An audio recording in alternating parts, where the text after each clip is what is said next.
Bonjour à tous et bienvenue dans cette nouvelle vidéo.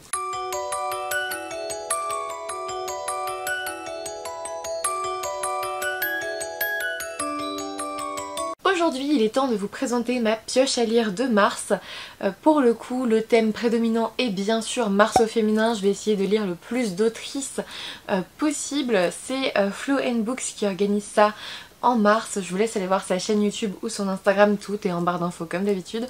Vous allez voir, j'ai un petit peu dérogé à la règle aussi, je ne peux pas lire que des autrices, mais j'ai essayé quand même de respecter à peu près ce challenge dans le sens où, alors, elle a fait des menus, enfin en tout cas des critères, je suis pas sûre de les respecter clairement, mais je pense que l'objectif premier de ce challenge ça va être de lire des romans axés globalement féminisme et puis aussi bien sûr des autrices. Donc voilà, j'ai essayé de respecter au maximum.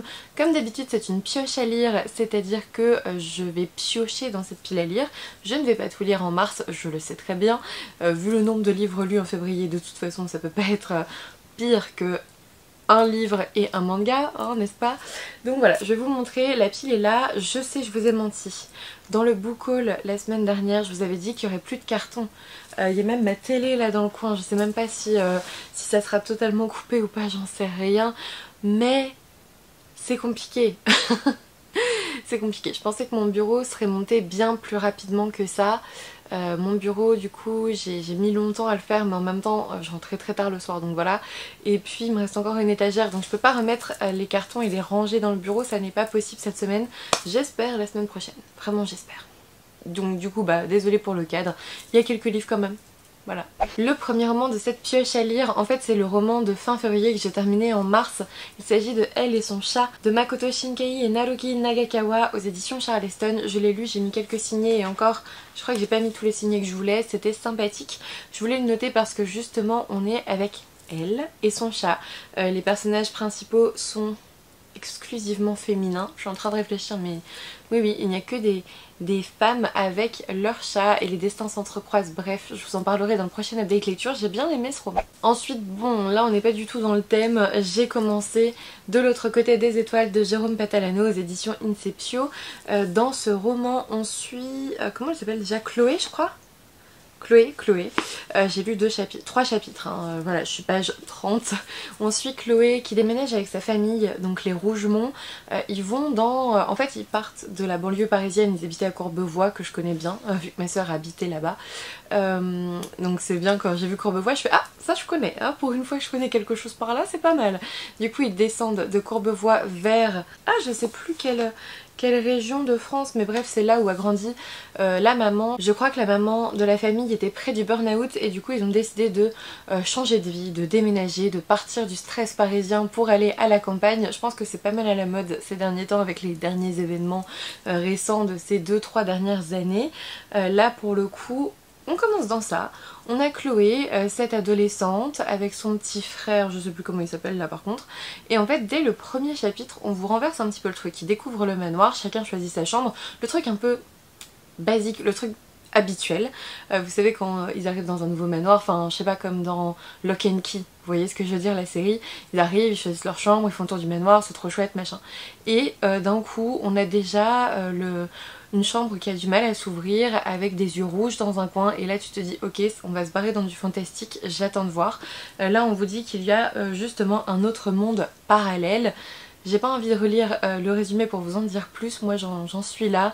Il se passe des trucs super bizarres. Dans le chapitre 3, notre chère famille est plutôt bien menacée par, à cause du collier de Chloé qui est une pierre qui est éclatante à certains moments. On ne sait pas trop ce qui se passe, on ne sait pas trop pourquoi, j'attends de voir. Pour l'instant l'écriture m'a bien embarquée. J'ai très hâte de découvrir ce roman, enfin de poursuivre ce roman. D'ailleurs dès que je termine cette vidéo j'y retourne et peut-être que j'irai sur la terrasse vu le temps, c'est possible. Ensuite j'ai mis un thriller et je suis trop contente parce que c'est un de mes derniers achats et j'ai trop envie de le lire. Il s'agit de La Nuit des Anges d'Anna Tomassi aux éditions Prélude. Là vous le voyez, c'est une autrice donc ça marche pour Mars au féminin. On suit Alice qui est une jeune mère divorcée et qui décide après 10 ans d'absence de revenir à Perros-Guirec. Donc on est un petit peu dans le même thème qu'avant, on revient aux origines. Moi ce qui m'avait attirée, c'est surtout ces premières pages que j'ai lues, hein, je l'ai acheté à Cultura.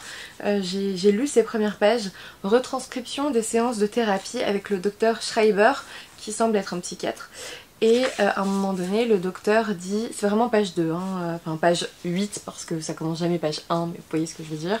On est avec et pourquoi est-ce que tes parents ne voudraient pas te voir? Et l'enfant dit je ne sais pas. Et du coup il insiste un petit peu et l'enfant répond parce qu'ils ont peur de moi. Très bien, du coup voilà, dans les 2 premières pages, j'avais déjà envie de lire ce roman.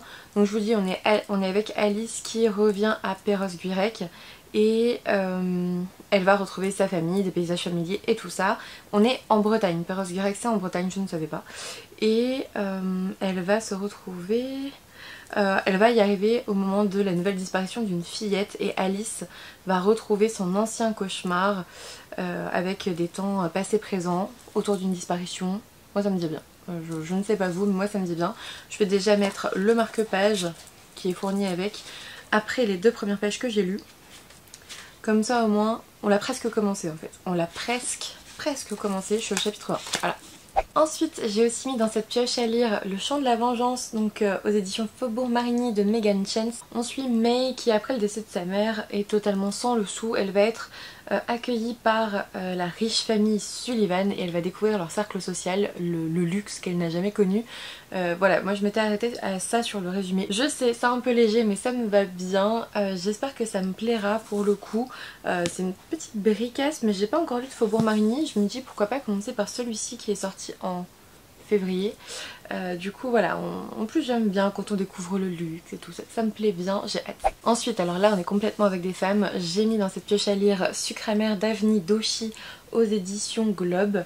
Et là pour le coup on suit, ça se passe en Inde et on suit Antara qui va devoir, en fait qui ne veut pas s'occuper de sa mère mais qui va y être un petit peu obligée. Sa mère déclenche les premiers symptômes de la maladie d'Alzheimer à 50 ans et on comprend bien qu'entre cette fille et cette mère il s'est passé des choses pas géniales, leur relation est vraiment tendue et vraiment globalement pourrie hein, pour le dire très vulgairement. Antara, elle a pas envie de prendre soin de sa mère, on est en Inde, c'est normal de prendre soin de ta mère malade, donc tout le monde la juge etc. Et c'est un petit peu compliqué parce que du coup ça va lui rappeler tous les mauvais souvenirs qu'elle avait. Je pense que plus la maladie d'Alzheimer de sa mère va progresser et plus ça va lui rappeler les mauvais souvenirs du passé, ça me faisait trop envie. Je l'avais découvert en Lille, ça avait l'air trop chouette et puis bah je l'ai vu nulle part donc... très hâte de le découvrir. Ensuite, j'ai aussi mis Souveraine de Laura Sébastien aux éditions Casterman. Là, on est avec cette impératrice qui a façonné ses filles pour qu'elles puissent séduire les princes héritiers des royaumes autour pour pouvoir se faire un empire encore plus grand. Je dirais que c'est comme ça. De 1, on est avec une autrice. De 2, on parle femme pour le coup dans ce roman. Femme manipulatrice, mais femme quand même, femme forte je pense.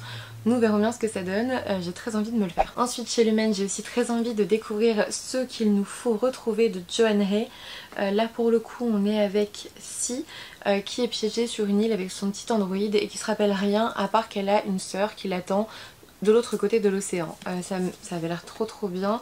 On est là aussi avec des femmes, c'est écrit par une femme donc dans le thème encore, et je pense qu'on est avec des femmes fortes hein, forcément parce que ben je pense que pour avoir ce genre de périple, ce genre d'aventure, il va falloir avoir une certaine force hein, pour le coup. Ensuite, Mars au féminin, forcément je pense Noir d'Absinthe, et j'ai mis du coup Mon Stress qui est un recueil de nouvelles aux éditions Noir d'Absinthe, et là on parle justement de la femme. Alors tout n'est pas écrit par des femmes je pense, je vais vous dire ça. Non, déjà le premier c'est un homme et après il y a des femmes. Donc c'est bon, il y a quand même des femmes dedans au niveau des nouvelles. Et surtout en fait on va parler de la puissance féminine de l'ombre. Ce qu'on vous dit c'est descendez aux côtés de nos auteurs dans les catacombes de la civilisation, explorer cette peur du féminin, excaver les tabous qui l'habillent, parure de chair et de sang, ornements de stupre et de vengeance. Ça fait beaucoup trop envie, la couverture est magnifique. Il y a combien de nouvelles? Il y en a 2, 4, 6, 8, 10, 12 nouvelles, ça peut être intéressant de lire ça justement durant mars. Il va peut-être falloir que je me bouge parce qu'on est déjà le 6. Ce serait bien que j'en lise une de temps à autre. Toujours chez Noir d'Absinthe, j'ai aussi mis dans cette pioche à lire Meredith de Morgan Stankiewicz aux éditions donc Noir d'Absinthe. Et là on est en Nouvelle-Angleterre en 1813 et on a Caleb qui va devoir épouser la fille du maire, reprendre l'entreprise familiale et perpétuer la lignée. Pour lui qui rêvait d'aventure, le futur s'avère peu reluisant. Pour le coup j'ai pas envie d'en savoir beaucoup plus, j'aime beaucoup l'écriture de Morgane, j'aime beaucoup Morgane, l'éditrice de Noir d'Absinthe et auteur chez Noir d'Absinthe. J'ai hâte de le découvrir, il est tout petit, en plus ça peut être très chouette.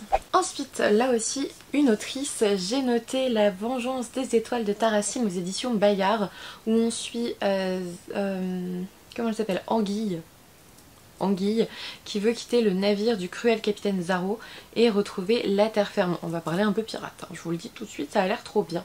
La jeune fille n'a plus qu'un seul but, se venger de l'homme qui a ruiné sa famille. Anguille va être une femme forte, hein. Je pense clairement que ça va être le cas. Elle va se faire passer pour une comtesse pour s'approcher de ses ennemis. Ça a l'air trop bien, elle va essayer de duper tout le monde. Moi ça me dit beaucoup trop, ça va être l'une de mes prochaines lectures. Franchement il fait 400 et quelques pages.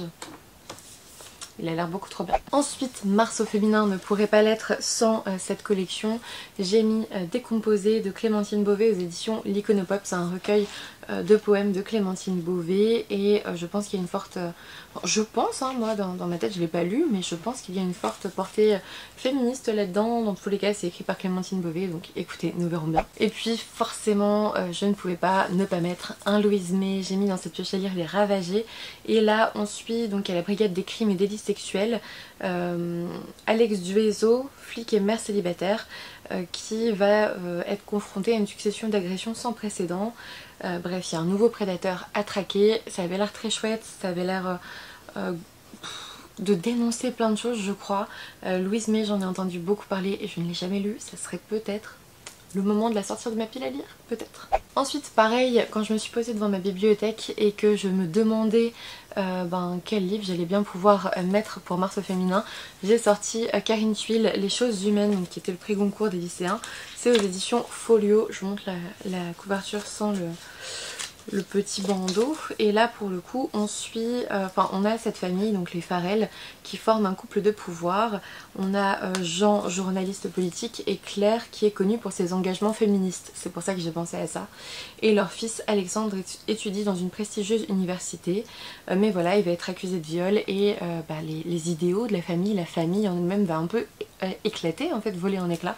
J'ai hâte de voir un petit peu ce que ça donne. J'ai vu de bons avis, des avis qui ne l'avaient pas aimé, des avis positifs, à voir vraiment, j'ai très hâte de me faire mon propre avis dessus. Ensuite bien sûr j'ai remis Jemae, je perds pas une occasion de le remettre et pourtant je l'ai pas encore sorti de ma pile à lire, désolée Audrey, c'est d'Audrey Wessel-Dinger. C'est un livre auto-édité et je pense que non seulement l'autrice, non seulement c'est une autrice, mais en plus c'est une autrice auto-éditée. Voilà, j'avais envie de le remettre dans cette pioche à lire, j'ai très hâte de le découvrir, surtout que ça fait bientôt un an que je l'ai dans ma pile à lire, c'est n'importe quoi, n'importe quoi. Ensuite j'ai décidé de mettre un essai d'une femme qui m'a clairement impressionnée à la grande librairie. J'ai mis Où donc est le bonheur de Marianne Chaillan aux éditions Équateur et on est avec Marianne Chaillan qui enseigne la philosophie à Marseille et qui va parler un petit peu de cette notion de bonheur. Où est le bonheur? Qu'est-ce que c'est? Qu'est-ce qu'on met dans cette notion? Ça me faisait beaucoup trop envie évidemment. Et d'ailleurs je sais pas si je vais lire celui-ci ou le deuxième que j'ai mis qui est Être à sa place de Claire Marin aux éditions de l'Observatoire. Et là aussi Claire Marin est une professeure de philosophie et on va parler du fait d'être à sa place, de son rôle dans la société, dans la famille, dans tout, dans notre travail, etc. Et voilà, les deux me font extrêmement envie, je ne sais pas lequel je vais lire, peut-être le premier que j'ai acheté, peut-être le dernier dont j'ai entendu parler. On verra, mais franchement j'ai trop envie de lire un roman d'une professeure de philosophie, donc soit Marianne Chaillan, soit Claire Marin, je m'en fiche, je veux lire les deux de toute façon. Ensuite j'ai aussi mis dans cette pioche à lire Celle qui criait au loup de Delphine Saada aux éditions Plomb. Merci Sève de me l'avoir envoyé. On est avec Alban, donc qui est infirmière et qui lorsqu'elle rentre chez elle, elle a sa seconde vie avec ses deux enfants dont elle doit s'occuper jusqu'au retour de leur père. Et puis à un moment donné elle va développer un comportement inquiétant envers sa fille au point d'alerter son mari qui ne lui laisse pas le choix. Ça a l'air très psychopsychiatrique en fait tout simplement. Séverine m'a dit qu'elle pensait que j'allais vraiment bien aimer. J'ai hâte de le lire Séverine, vraiment. Ensuite là je crois que c'est un auteur me semble pas que ça soit une autrice, bon bref je sais pas. Il s'agit de Iron Widow, le tome 1 de Shiran Jae Zhao aux éditions La Martinière. Mais en fait ce qui m'attirait pour notamment Mars au féminin, c'est qu'on va suivre une femme avec, en gros je me souviens on m'avait dit qu'il y avait une portée féministe là-dedans. Et on est, je vous montre, hein, on est avec Zetiane qui veut venger sa sœur en tuant le pilote responsable de sa mort. Parce qu'en fait vous avez un duo de pilotes et ça donne des énergies psychiques qui sont combinées d'un homme et de sa concubine, mais les combats sont violents et si les hommes en réchappent, les femmes sont presque toujours sacrifiées. Et Zetiane, elle va sortir victorieuse de son combat. Donc en fait j'attends de voir un petit peu parce que là voilà, on vous dit que Zetiane compte profiter de son nouveau statut pour lutter contre le système patriarcal qui régit la société. Elle s'en fait la promesse dorénavant, les jeunes femmes ne seront plus sacrifiées. Ça a l'air beaucoup trop bien, j'espère que ça tient toutes ces promesses, j'ai vu beaucoup d'avis positifs donc voilà, vraiment j'ai hâte. Et puis dernier roman que j'ai ajouté un petit peu au dernier moment aussi parce que je l'avais pas noté dans ma préparation de la pile à lire, enfin de la pioche à lire, et là j'ai vu en fait en m'asseyant, je me ah mais oui celui-là aussi. J'ai mis Mrs. March de Virginia Feito aux éditions Le Cherche Midi. On est avec Mrs. March justement qui est avec George, son mari qui est un auteur à succès, et à un moment donné elle va se poser plein de questions sur son mari. Qui est-il vraiment? Quelles sont ses motivations? Est-ce qu'il a vraiment écrit ce personnage en pensant à elle, en comment on peut dire, la décrivant ainsi, en la mettant un petit peu comme ça dans son roman de façon assez négative. Elle se fait plein d'idées, j'ai plein d'idées de diagnostic aussi, rien que par le résumé.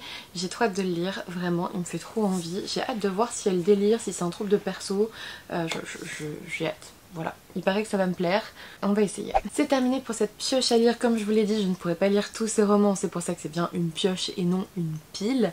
Je compte piocher là-dedans, je vais les mettre de côté. J'espère que ça vous a plu, n'hésitez pas à me dire ce que vous comptez lire en mars. Est-ce que vous faites un petit peu ce thème de mars au féminin? Est-ce que vous essayez de lire plus d'autrices ce mois-ci ou pas? Dites-moi tout ça en commentaire. N'hésitez pas à me laisser un petit pouce bleu, ça fait toujours plaisir, et puis un abonnement si ça n'est toujours pas fait. Et puis moi je vous dis à bientôt pour une nouvelle vidéo. Had this conversation more than 10 times. After 9 I still